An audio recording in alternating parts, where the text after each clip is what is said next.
자, 제가 지금 그 마태복음을 시리즈로 이렇게 설교하고 있잖아요. 오늘 우리가 읽은 것처럼 애통하는 자는 복이 있나니 그들이 위로를 받을 것이며, 이 마태복음 5장 4절 본문인데, 제가 이 본문을 설교하기 전에 이런 묵상을 많이 하고 오는 거예요. 설교하기 전에 여러분들 궁금하면 목사를 해보시든지, 그러면 이제 주일날 설교하려면 엄청 많이 묵상을 해야 돼요. 그러면서 어떻게 쉽게, 그리고 하나님의 백성들에게 주님이 하고 싶은 게 뭔가 라는 것을 고민하면서 이 말씀 준비를 해요. 그러다 보니까 오늘 이 설교의 가장 핵심적인 게 뭔가 하면 애통이에요. 애통. 그러니까 내가 애통을 한번 생각해 봐야 되는 거예요. 그래서 내가 생각해 봤어요. 애통 이러면 생각나는 게 뭐지? 그래서 제가 지금 여기 단독 목회를 한 지 19년에, 그리고 전임 전도사로 7년을 교회에서 봉사하고 지금 26년 전문 사역을 하는 거예요. 근데 그 중에서 제가 참 인상 깊었던 애통하는 얘기가 생각이 나더라고요. 그래서 그냥 이번 주는 얘기하라나 보다 그러고 하는 거예요. 여기 개척했을 때 초창기에 어떤 여자분의 이야기인데요. 그분이 우리나라의 모나미, 모닝글로리 뭐 이런 문방구 업계 있잖아요. 그런데 며느리가 된 거예요. 그런 기업의 며느리가. 그러니까 얼마나 부잣집에 시집을 갔죠. 근데 하여튼 무슨 우여곡절 끝에 남편이 죽었어요.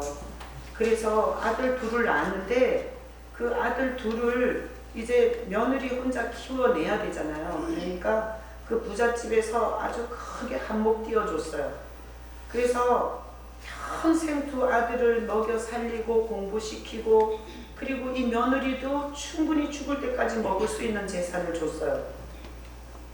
그렇게 해갖고 두 아들을 데리고 이제 독립을 해 나왔는데, 이 여자분이 그렇게 거금을 통장에다 넣어놓고 가만히 있지 말고 그걸 또 불려라, 이렇게 주변에 그런 자꾸 얘기가 있어가지고 이분이 그것을 이제 주식 투자를 한 거예요. 근데 그분이 이제 그래서 아주 쫄딱 망했어요.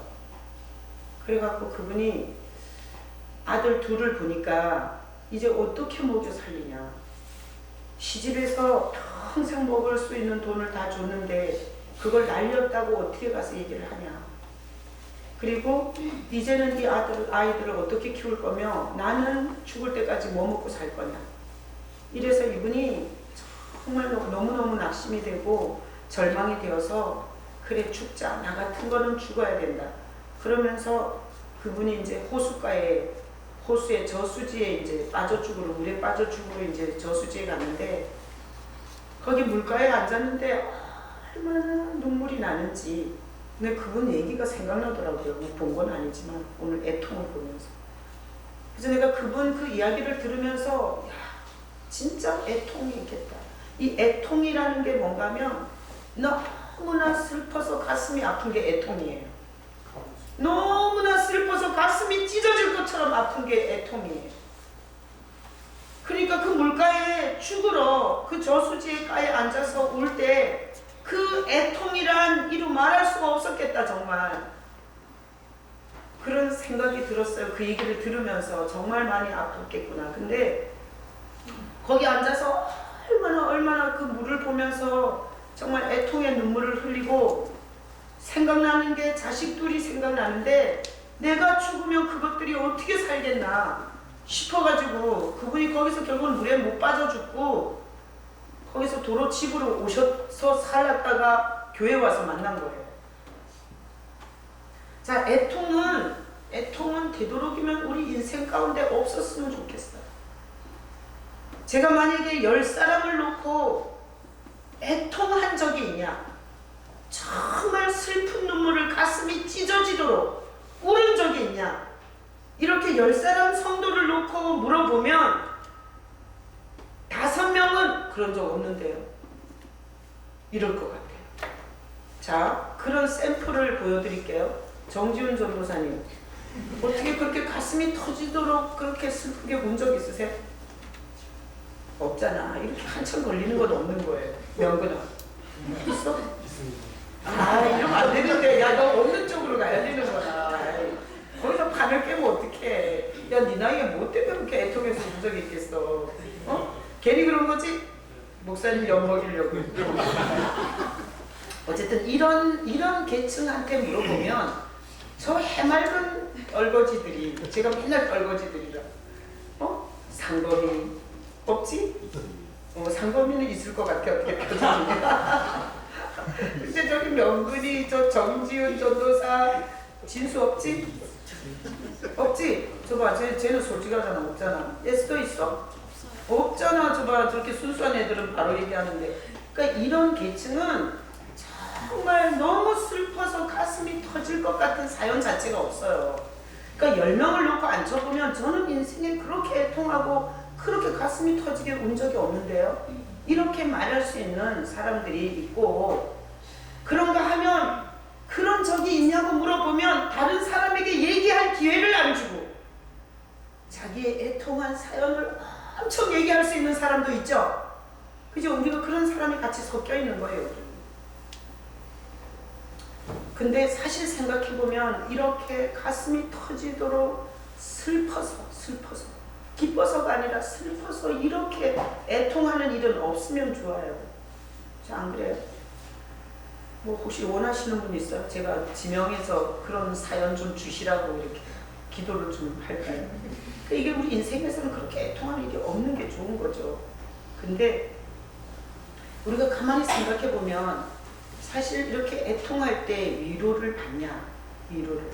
그러니까 그분이 그러더라고요. 자기가 그 물가에 앉아서 우는데 자기가 나이가 있으니까 부모님은 늙어서 자기의 그 돈 수십억을 줬는데 그걸 홀라당 날린 사실을 부모한테 얘기해서 절대 부모한테 위로를 받을 수가 없겠더라고요.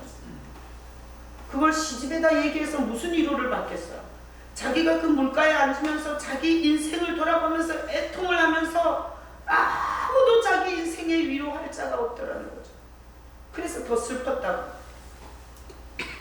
오히려 미쳤냐? 너가 뭔 짓을 했냐? 도대체 제정신이냐? 미친 거 아니냐? 이렇게 오히려 타박과 구박과 손가락질만 정죄만 받지 누가 그런 짓을 한 사람에게 위로를 해줄 수 있겠어요? 근데 우리는 원래 어떤 문제가 생기면 누가 나를 위로해주지? 누가 나를 위로해줘요? 원래는 하나님이 위로해주게 돼 있어요. 하나님. 근데 우리가 하나님의 위로를 받을 감각이 없는 거예요. 죄에 빠져요. 하나님이 위로를 해줘도 알아듣지도 못하고, 그리고 하나님이 위로한다는 생각 자체를 못하는 존재가 됐어요. 지금. 그래서 이런 존재에게 지금 이게 예수님의 설교잖아요. 예수님이 산에 올라가서 산에 올라가는데 거기까지 쫓아온 인간들이 있었어요. 예수님이 산에 올라가 아이씨 난 다리가 아프고 안 갈래. 이래서 보통 귀찮아서, 그리고 다리 아파서, 그리고 또 다른 바쁜 일이 많아서 예수님 가서 말씀 듣는 것보다 훨씬 더 재미있고 좋은 일이 많아서, 그래서 예수님 따라 산꼭대기까지 안 올라가도 되는 사람들이 다 산 아래에서 다 떨어졌어요. 그리고 지금 이 마태복음 5장은 예수님이 산에 올라가 앉으시니 나온 무리들이 있었고, 예수님은 그들에게 설교를 하신 거예요. 근데 그 설교 1편을 지난주에 했고 2편이 이번 주인데, 애통하는 자는 복이 있나니 그들이 위로를 받을 것이다, 이렇게 말한 거예요. 애통하는 자가 있냐? 위로를 받을 거다. 이랬으면 예수님은 뭐 하시는 분이세요? 위로하시는 분이세요. 다 같이 고백해봐요. 예수님은 위로하는 분이시다. 예수님이 누구냐고 물으신다면 애통하는 자를 위로하는 분이라고 말하겠어요. 자, 그래서 문둥이가 그 병으로 애통할 때 주님이 가서 그 문둥병을 고쳐주면서 위로해 주셨어요. 그러면 이 문둥이는 병이 나아서 위로받은 것뿐만 아니라 이런 불치병을 고쳐주시는 하나님을 그때 보는 거죠.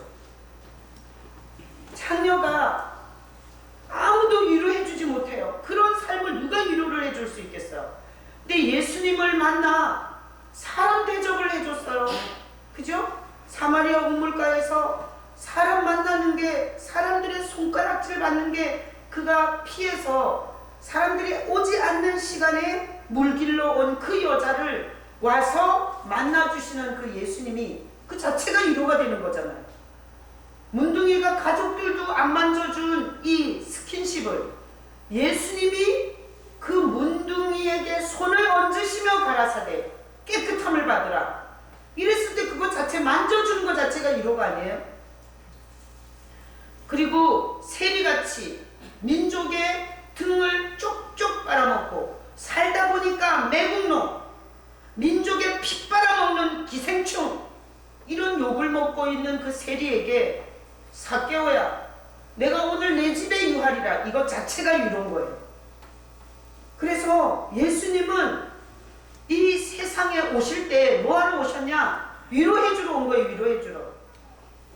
자, 그러니까 돈이 많아, 자식도 많아, 놀 일도 많아, 할 일도 많아, 내가 스스로 좋아하는 일이 많은 사람은 예수님의 위로가 필요 없어요.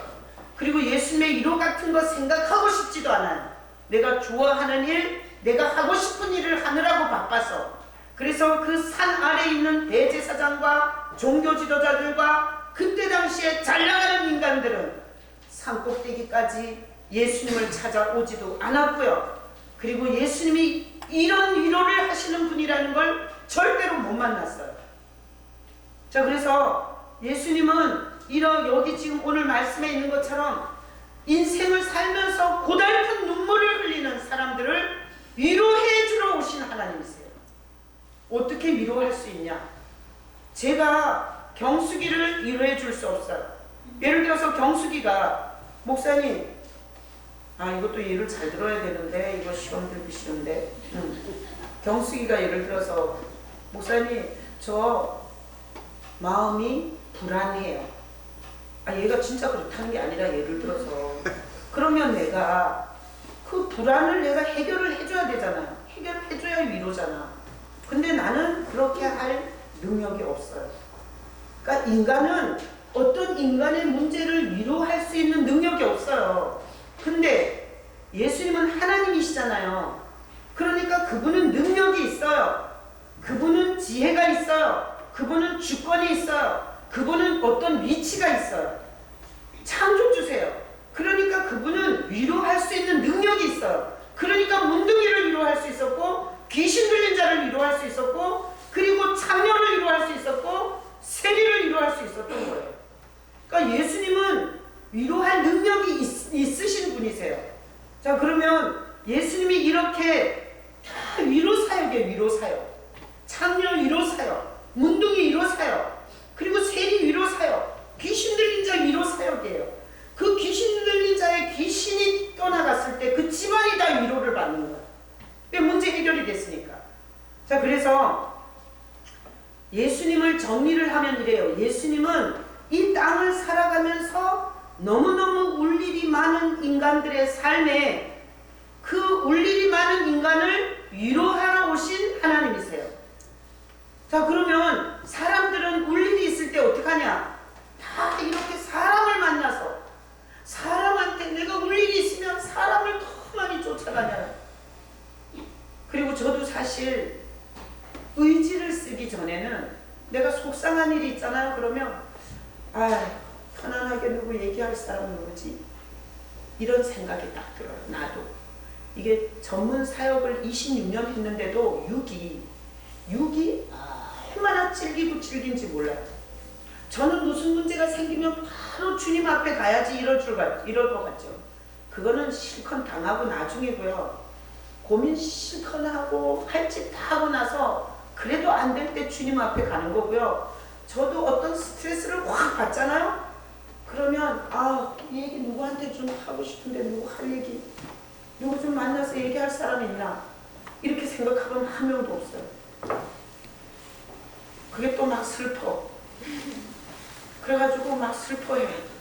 그리고 인생을 어떻게 살았게, 내 얘기 속얘기 하나 할 사람이 없나, 이러면서 막 썰을 풀어. 그러다가 뭐라 그런 줄 알아요? 그래도 갈 때는 주님밖에 없구나, 이러고 새벽에 또 겨우 오는 거예요.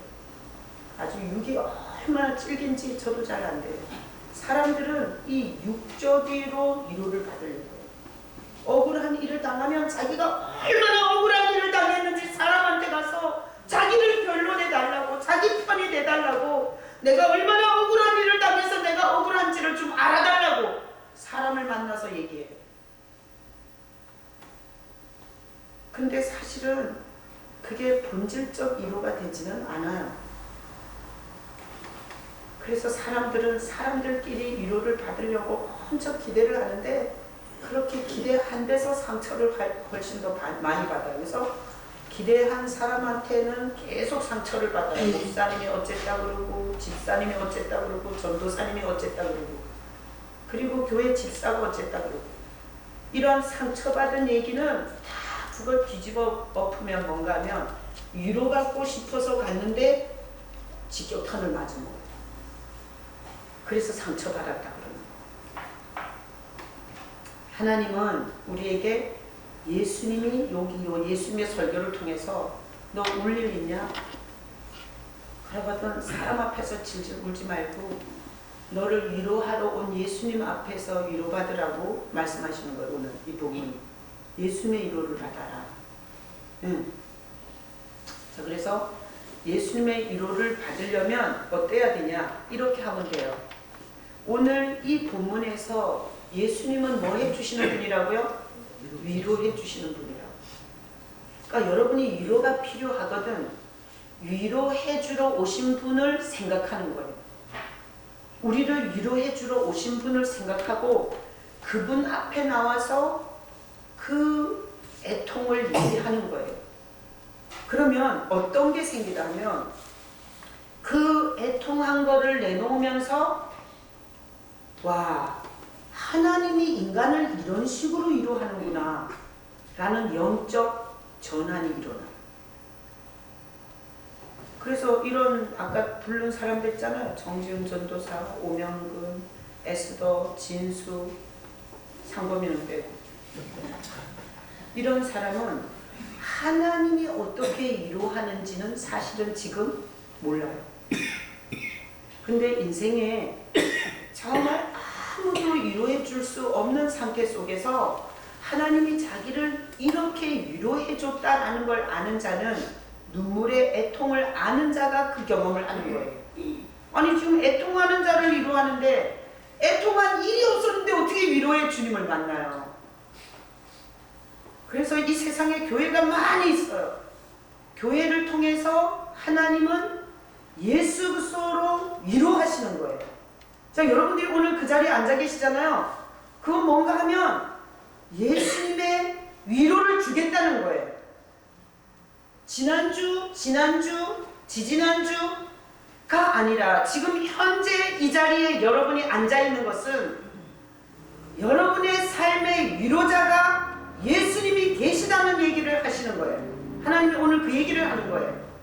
아셨어요? 오늘 하필 놀러 갈래다가 이 자리에 오신 이유는 하나님이 하시는 이 말씀을 들으러 오신 거예요. 네 인생의 위로자로 예수님이 계신다라는 얘기를 해주고 싶은 거예요, 지금. 자, 그래서 이제 그 초창기에 그분이 예수를 믿고 위로를 받았대요. 자기가 정말 부모들한테도 시집 식구들한테도 자식들도 엄마 왜 그랬어? 왜 그랬어? 가만히 갖고 있지. 그랬으면 우리가 이렇게 힘들게 안 살잖아. 이렇게 자식들조차도 그렇게 원망할 수 있는 그 위로를 교회에 와서 받았다고. 예수 믿으면서. 어떻게 받았는 줄 알아요? 자기가 평생 자책감이 있는 거예요. 내가 내 발등 찍었어. 내가 내 인생을 망친 거야. 내가 우리 아이들이 편하게 살 수 있는 길을 내가 망친 거야. 이러면서 계속 자기의 자책감 속에서 벗어나지 못했는데 교회에 와서 예수님의 메시지를 듣는데 이런 메시지를 들리더래요. 예수님은 용서하셨다. 그게 그렇게 위로가 될 수가 없더래요. 용서가. 예수님이 두 팔 벌려 우리가 알고 모르고 지은 그 모든 과거의 흉악한 죄를 용서하셨다는 게 그분에게는 최고의 위로가 됐대요. 그러고 났더니 어떻게 돌이킬 수도 없잖아, 실수를. 그리고 우리가 이미 살아온 족적을 지울 수도 없잖아요. 다시 돌아가서 해결할 수도 없잖아. 그러니까 예수 그리스도의 이 용서 외에는 어떤 것으로도 위로를 받을 수가 없는 인생이, 주님 앞에 와서 그 모든 허물과 죄에 대해서 주님이 용서하신다는 메시지를 들었을 때 그분이 최고의 위로를 받았다고요. 다 필요 없어. 다 필요 없어. 용서할 줄 사람, 자기의 그 실수를, 자기의 그 후회되는 일을 용서하신다는 그 메시지 자체가 너무 위로가 됐다고 그렇게 말씀하시더라. 그래서 제가 죄인에게 있어서 최고의 위로는 용서라는 걸 알겠어요. 저도 이렇게 목회를 한다고 이렇게 하다가 저도 제 자신이 봤을 때 목회자로서 실수하는 부분들이 있어요. 그럴 때 정말 자기 자신이 싫고, 그리고 자기 자신이 한 일을 내가 용서가 안 돼요. 그런데 주님 앞에 오면 인간은 실수하는 거다. 네가 실수가 없으면 신 아니겠냐. 네가 완벽해서 쓰는 게 아니고 네가 부족하기 때문에 내가 널 붙들고 쓰는 거다. 그렇게 위로를 하시더라고요. 그러니까 이런 주님의 위로가 없이는 완벽하게 100% 해내지 못하는 인간은 목회하면 안 되고요. 여기서 말씀을 100% 지키지 못한 사람은 다 지옥 가야 돼요. 근데 위로 중에 최고의 위로가 뭔 줄 알아요? 용서한다는 거예요. 용서한다. 용서받지 못한 사람은 이 위로의 깊이와 넓이와 높이를 모를 거예요. 내가 어떤 분이 자기가 봐도 엄청 자기가 못된 거야. 응? 자기가 봐도 자기 주제가 정말 치유불능, 구제불능. 근데 그 사람이 주님 앞에, 주님 나 같은 인간은 죽어야 마땅합니다. 주님의 은혜를 받을 자격도 없습니다. 주님이 베푼 은혜가 얼만데 또 잊을거리를 합니까? 이렇게 주님 앞에 와서 그렇게 자기 자신을 보면서 울고, 그리고 주님 앞에 자기 자신을 내놓잖아요. 그럼 주님이 뭐라 그럴 것 같아요? 내가 만난 주님이라면 나는 너를 이해한다. 그리고 괜찮다. 지금 다시 나를 잡아라. 다시 나를 붙잡고 가면 된다. 이렇게 위로하세요. 마귀는 그 순간에 뭐라는 줄 알아요? 그래, 죽어라. 너 같은 건 살 가치도 없다. 한두 번이냐? 몇 번이야 도대체? 그러니까 죽어야 돼. 이건 마귀예요.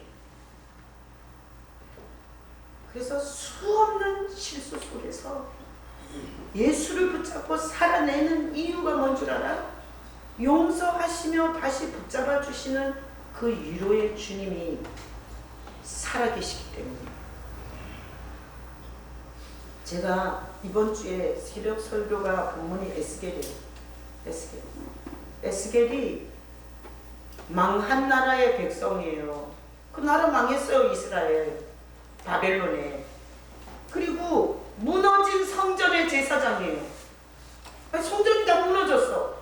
근데 에스겔이 아버지가 제사장이었고 할아버지가 제사장이라 가만히 있어도 제사장이 될 사람이에요. 근데 성전이 다 무너졌어요.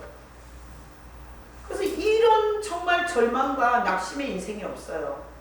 근데 그가 바벨론의 포로로 끌려가가지고 하나님이 왜 네 나라가 망했는지를 보여줘요.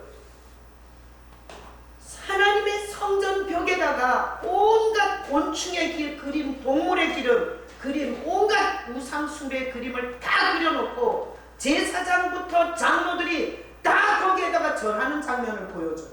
하나님의 성전 벽에. 그리고 그 성전을 허물으라 그래서 허물어 보니까 그 안에 담무스의 상이 서 있어요. 그걸 보고 에스겔은 망하는 게 맞다라고 생각을 해요. 이래서 망했구나. 그래서 하나님에 대한 원망이 싹 없어졌어요.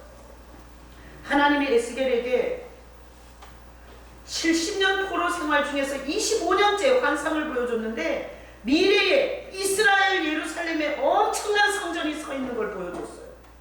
근데 그 성전을 다 다니면서 자로 쟀고 그리고 그 규모를 다 이렇게 같이 다니면서 보여주고 나서 그 성전에 하나님이 없어. 그랬는데 하나님이 들어오는 걸 보여줘요. 그 죄 짓는 성전에선 하나님이 떠나는 걸 보여줘요. 그러니까 하나님이 떠났으니까 성전이 무너지는 거예요. 그래서 에스겔이 봤어요. 하나님이 떠나면 망하는구나. 또 하나, 미래에 하나님이 이스라엘에 세워진 성전에 돌아오시는구나. 에스겔이 이걸 봤어요. 그래서 그날 본문을 설교하고 나서 제가 시편 24편 7절부터 10절 문들아 너희 머리를 들지어다. 영원한 문들아 들릴지어다. 영광의 왕이 들어가시리로다. 영광의 왕이 니시뇨 강하고 능한 여호와시오 전쟁에 능한 여호와시라. 영광의 왕이 누구시냐? 만군의 여호와께서 영광의 왕이시로다. 이 시편 24편 7절부터 10절을 암송하라고 했어요. 여러분, 우리가 성전이에요. 하나님의 영광이 떠난 성전은 망해요. 하나님이 영광으로 우리에게 들어오시면 우리 인생은 영광스러워지는 거예요. 그날 그 설교를 하고 제가 강단에서 두 손 들고 이렇게 기도했어요. 내 눈의 문화 열릴지어다. 영광의 왕이 들어오시도록. 왜? 보는 것도 다 지 맘대로 보기 때문에 내가 왕이 되어서 보면 다 구부러지게 보고 왜곡되게 보고 오해하고 보고 피해의식으로 봐요. 그래서 내 눈에 영광의 왕이 들어오라고. 영광의 왕이 들어오시리로다. 내 시력에 들어오시리로다. 내 청력 듣는 것도 지 맘대로 들어. 삐뚤게 듣고 꽈서 듣고 피해의식으로 듣고. 그래서 이 귀에 영광의 왕이 들어오시고 내 세포에 그리고 내 심장에 내 폐부에 그리고 내 자궁에도 그리고 내 모든 심장과 모든 세포 속에 영광의 왕이 들어올지어다. 내가 막 이렇게 막 기도를 했어요. 자, 그렇게 기도를 하면서 성전이라는 게 껍데기만 있고 하나님의 영광이 떠났을 때는 운명은 망하는 거고요. 영광의 왕이 들어오시면 그거는 반드시 영광으로 가게 돼 있고 영광의 열매를 볼 수밖에 없잖아요. 그래서 그런 구조를 생각하면서 막 선포를 했어요. 그렇게 기도를 하는데 정말 은혜가 되더라고요. 지금까지 보니까 내가 본 거야.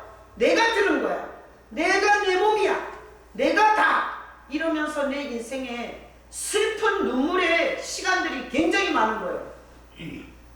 그래서 그 모든 것 속에 주님이 들어오시기를.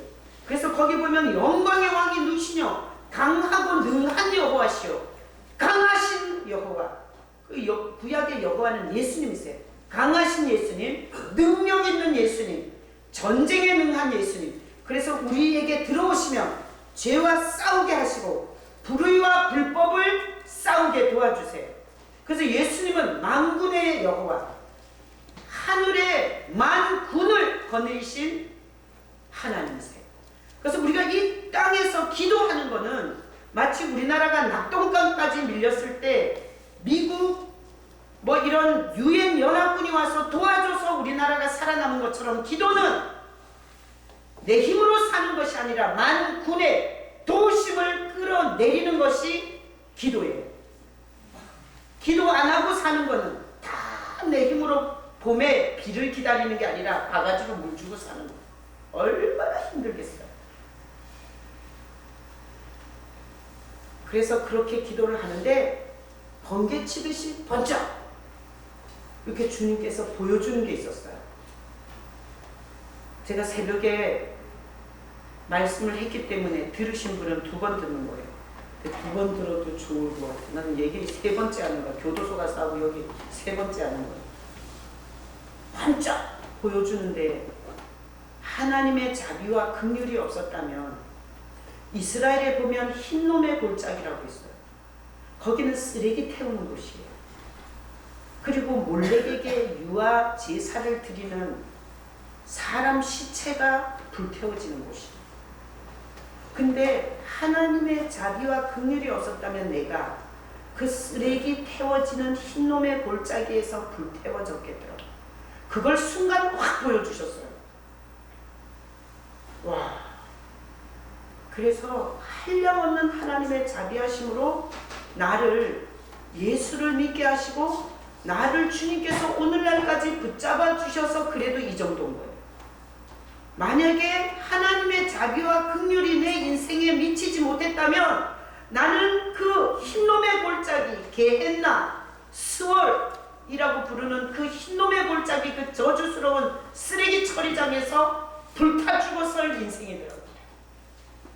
그래서 제가 그 장면을 번쩍 이렇게 보여주는데 얼마나 내 영혼의 감사가 일어나든지 그 순간에 찬양 하나가 탁 임했어요. 주의 인자는 끝이 없고 주의 자비는 무궁하며 아침마다 새롭고 늘 새로우니 주의 성실이 큼이라. 성실하신 주님, 이 찬양이 막 임해갖고 음악을 엄청 크게 틀어놓잖아요, 새벽에. 그런데 그 음악보다 더 큰 소리로 목통이 터지려 하고 찬양이 나오는 거예요. 주의 인자는 끝이 없고. 그렇게 찬양하면서 이 찬양으로는 감당이 안 되는 은혜더라고요. 그렇게 찬양으로는 감당이 안 되는 은혜더라. 그래서 내 자신이 얼마나 하나님의 긍휼과 은혜를 잊지 못했을 때 내 인생이 얼마나 정말 슬피 울며 이를 갈고 살다가 슬피 울며 이를 가는 그 쓰레기 처리장으로 갔어요. 그래서 하나님 앞에서 성도들의 기도 제목을 기도하면서 애통해하고 나 자신의 문제를 갖고도 애통해하고. 근데 그렇게 주님을 향해서 이 애통할 때 하나님은 꼭 그런 위로를 줘요. 그런 위로. 제가 그래서 그날 그런 은혜를 받고 천안 교도소 집회를 갔어요. 천안 교도소에 가서 그 에스겔이 민족이 망했는데 왜 망했는지 원인을 보고 나서 하나님에 대한 원망이 싹 해결이 되고, 여러분은 죄짓고 다만에 왔는데 여기서 얼마나 가족을 원망하고 영치금을 안 넣어주는 가족과 그리고 이혼을 요구하는 교도소 왔으니까 교도소 오면 자동 이혼되는 거예요. 자동으로 이혼하는 그 남편과 아내를 생각하면서 얼마나 원망이 됐냐. 여러분 반드시 여기 온 이유를 주님으로부터 조명받아야 된다고 그랬어요. 왜 이 교도소에 들어왔는지, 여러분의 지금까지의 삶 속에서 뭐 때문에 여기 들어왔는지 그걸 주님 앞에 조명을 받아야 된다고 그랬어요. 그리고 8.15 광복절 특사로 빨리 나가게 해달라고 금식기도 하고, 그게 안 되면 구정특사로라도 나가게 해달라고 기도하지 말라고. 그걸 모르고 하나님 원망만 하고 가족들 원망만 하고 나가면 또다시 들어온다고. 바벨론 포로로 가서 에스겔이 본 그대로 여러분이 되셔야 된다고. 그리고 여러분들이 하나님의 성전인데 하나님의 성전에 하나님 없으면 그건 성전 아니라고. 절대로 망하게 돼 있다고. 그렇게 제가 설교하고, 그리고 하나님이 미래의 성전에 하나님이 들어오시는 걸 보여줬다. 그러니까 여러분 성전에 예수님 오셔야 된다. 그래서 시편 24편 찾아가지고 24편 7절부터 10절까지 암송하시고 지금부터 기도는 문들아 열릴지어다 영광의 왕이 들어오시리로다. 시편 24편 7절로 10절만 갖고 기도하라고 그랬어요. 그래서 여러분의 인생에 그 기도를 통해서 영광의 왕이신 예수님이 들어가시면 여러분의 인생이 어떤 바닥이라 할지라도 하나님은 반드시 영광을 주실 거라고 그렇게 설교를 하는데 정말 그날 정말 예배가 성령에 정말 진동이 있더라고요. 그래서 같이 가신 분이 그러더라고요. 목사님 오늘은 뭔가 달랐어요. 옆에 있던 분이 항시 좋았어요. 근데 뭐가 달랐냐, 제가 아침에 새벽에 그런 주님의 위로 주님의 역사를 경험하고 가서 그 얘기를 그대로 하니까 이게 같이 막 은혜가 되는 거예요. 그래서 그들이 이런 표정이었어요. 지금까지 교도소에서 빨리 나가려고 기도했던 게 부끄러워하는 표정이었어요. 그리고 정말 우리가 기도해야 될 것은 영광의 왕이 우리의 이 성전에 들어오셔야 된다는 거. 그게 정말 우리가 해야 할 기도라는 것에 대해서 그들이 정말 아멘이 얼굴에 보이고 억지로 하는 아멘이 아니라 영혼을 다해서, 거기 물론 안 믿는 떡신자도 같이 나오잖아요. 우리처럼 믿음이 있어서 나오는 게 아니에요. 거기는 그저 방에서 탈출할 수 있기 때문에, 방에서 한 번이라도 나올 수 있기 때문에 그냥 따라 나오는 떡신자들도 많아요. 그러나 그런 사람들까지도 정말 아멘이다, 정말 내 인생이 영광스러워지려면 영광스러운 주님이 오셔야 된다. 그래서 내가 칠판에다 맨날 그려놓고, 교회 성도라고 믿지 마라, 장로라고 목사라고 전도사라고 믿지 마라. 교회는 두 종류가 있다. 예수 없는 죽정이가 있고 예수가 있는 알곡이 있다. 여기 교도소 들어온 권사님이나 목사님이나 전도사라고 믿으면 안 된다. 예수 없는 죽정이를 보고 실족하면 안 된다. 나 교도소 가서 그렇게 설교해요. 그러니까 여러분, 여러분의 인생에 슬퍼서 가슴이 아픈 일을 가지고 주님 앞에 와서 주님을 바라보면서 주님이 눈물을 여러분이 흘리거나 주님 앞에서 주님이 뭐라고 하시는지에 대해서 듣고 싶어 할 때 예수 그리스도의 위로를 경험하게 되는 거예요. 이건 초자연적인 거예요. 초자연적인 거. 그래서 신앙을 꿋꿋하게 지탱해 가는 사람들의 특징이 있어요. 초자연적인 주님을 만난 적이 있는 사람들. 변덕이 죽을 듯한 사람은 초자연적인 주님은 경험한 적이 없고 맨날 공부한 주님만 있는 거, 공부하는 거, 주워 들은 거, 남이 얘기하는 것을 그런가? 이렇게 설득당하고 가는 이런 신앙은 변덕이 심해요. 그리고 자기중심적이고, 그리고 어려움이 왔을 때 차고 나가지 못해요. 자, 오늘 이 설교를 통해서 주님은 여러분에게 이렇게 말하는 거예요. 세상에 울 일 많다.